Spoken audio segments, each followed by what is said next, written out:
there is so many discussions about the creating some channel broadcasting in Russia. There were some groups created. What is the progress? I was part of a project by the European Endowment for Democracy, which is it was for the different European governments, and it was presented at the Eastern Partnership Summit in Riga. And I think the name was something very EU. It was like a feasibility study for the development of independent Russian language media, which was actually a very in-depth study at what sort of backing could be given to alternative Russian language media. So Hromadske was something that came up again and again as a positive example. One of the things discussed was the potential for creating this European Russian language channel, and the overall consensus was that rushing into it would be a really bad idea. It might be really bad, the actual channel, which would be a disaster, but also, look, there's no one solution. The problem in Moldova is not the same as the problem in the Baltics or the Baltics. Yeah, there's no one solution, but the conclusion that they did come to was that we do need to centralize funding and have a sort of a content hub, maybe a content factory that would, give stuff to people, give stuff to existing. It's much more important to support existing alternative Russian language media, Meduza, Hromadske, and so on. I'm sorry, Natalia, you have a bug in your hair. But maybe down the line, if you have all the infrastructure there, a news agency or proto-news agency, a huge production house or content factory, maybe in a few years down the line, if it's a good idea, that could fold into a channel. But I think one should start with the architecture of the house, the foundation, the walls. Let's put all that in place. And if a few years down the line, that can naturally become a channel, that's something that could be looked at. So let's start from the content, because there's huge content gaps. There's no decent Russian language news agency. It's shocking. RIA Novosti tried to be this during the Medvedev era, when it was run by Mironyuk. That was a genuine attempt to create a good Russian language news agency. There isn't one. It's either DAS or Interfax. These are all Kremlin toys. So there are so many sort of gaping holes in Russian language media, just basics, which need to be filled. And are there any feasible timeline for that? Is there? Well, I think it has to be done tomorrow. So all we could do is advise governments, and it's up to governments to now start doing something about it. So I think this is urgent. I think it needs to be done tomorrow. Is there any understanding of the governments? Are there any communication taking place already? I don't know. It's always the same thing. Thank you very much for your fascinating study and advice. We will look over it. I don't know. Hopefully they will. I've met. Again, I think there are different things inside governments. I've met very, very proactive people who really understand this issue in governments, and I've met others who say, it's not really a problem, it's not really our problem, why should we deal with this? So I think within governments there's a lot of different tension. But they're all talking about it.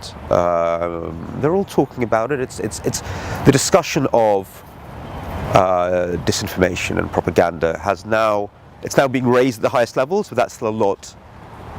There's still a lot between it being raised and actually stuff being implemented. And you've mentioned that you are really fed up talking about the propaganda and disinformation. You are talking about that and researching for more than a year already. So what we have to talk at this point?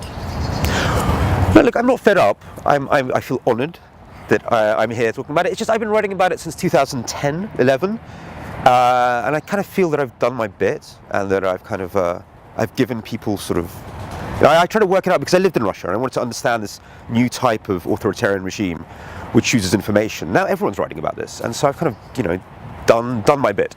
I think we have to go from analysis now to policies. This isn't just about Russia. Authoritarian regimes all across the world are using information much more aggressively. And also not authoritarian regimes. Think of Berlusconi, or think of the problem with Fox News in America. So the age of information is becoming the age of disinformation. This has got to do with the technological advancements of the information age have rebooted propaganda. There's always been propaganda, but now they're finding a new intensity. And it's a real global problem. We have to start thinking about global solutions for it.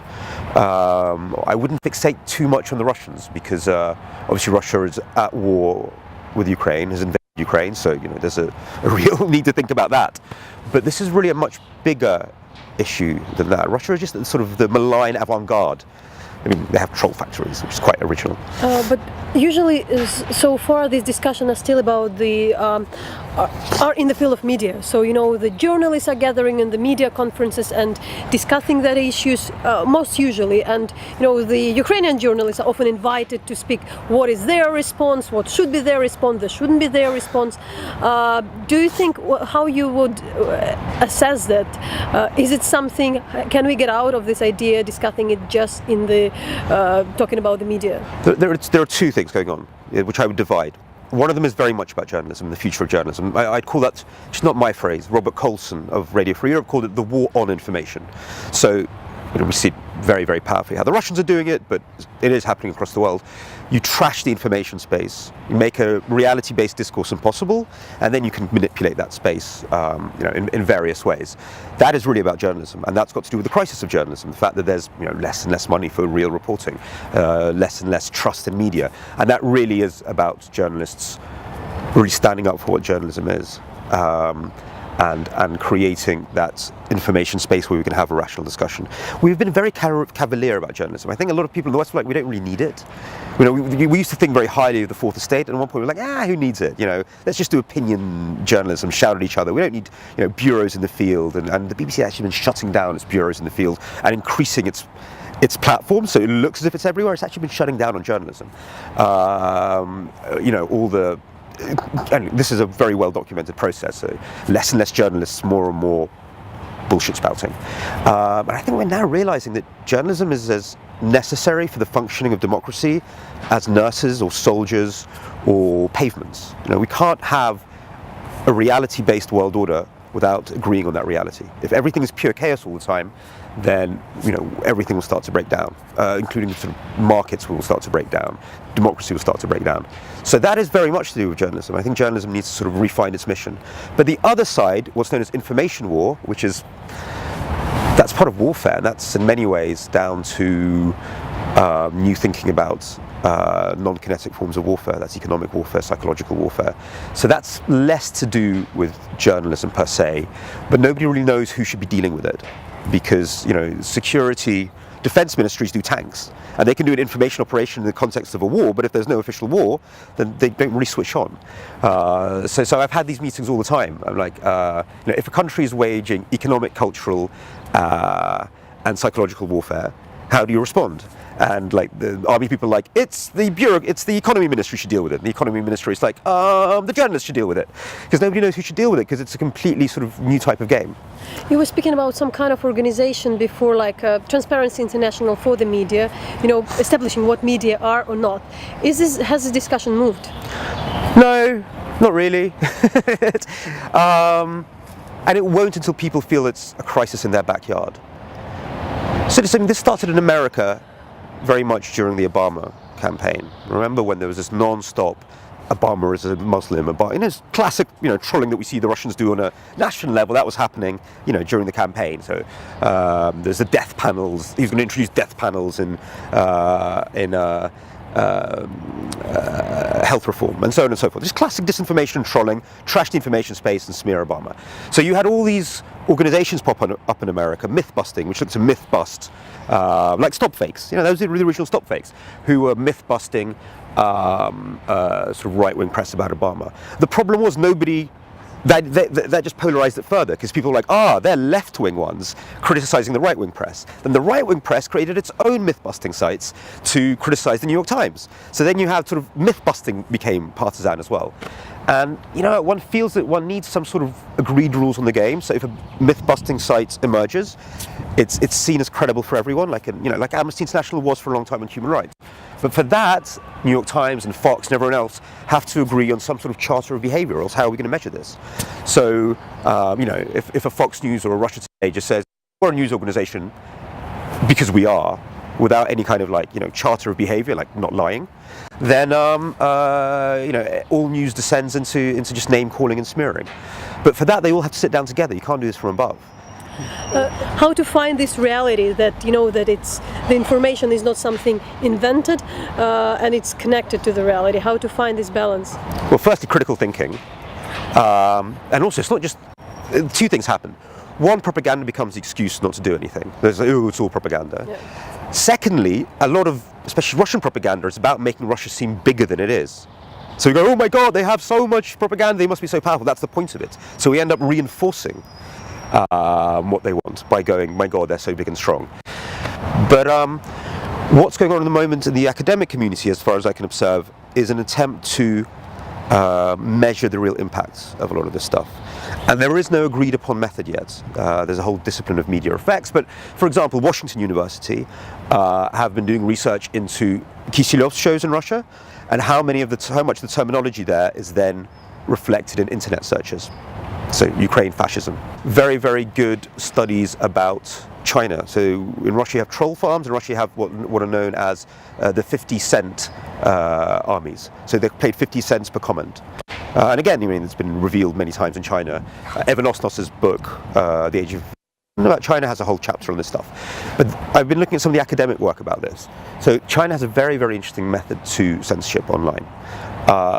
When it's criticism of the regime, they generally let people on the internet write what they want. The moment they start censoring is when people want to organize for a meeting. The meeting can even be pro-regime. Yeah? And they'll still start to chop it up. And they'll start sort of taking people's accounts down and stuff like that. So the Chinese are being quite clever. They're using the internet as a way to gauge what's happening in society, what people think, allowing people to blow off steam. But the moment they try to organize, that's when they shut down on it. So that's, they're managing information in this kind of slightly more dexterous way. I mean, Erdogan is, in Turkey is a very obvious thing. I mean, he's quite brutal. He just shuts down Twitter and shuts down YouTube. I mean, the story in Peru is very interesting to look at as well.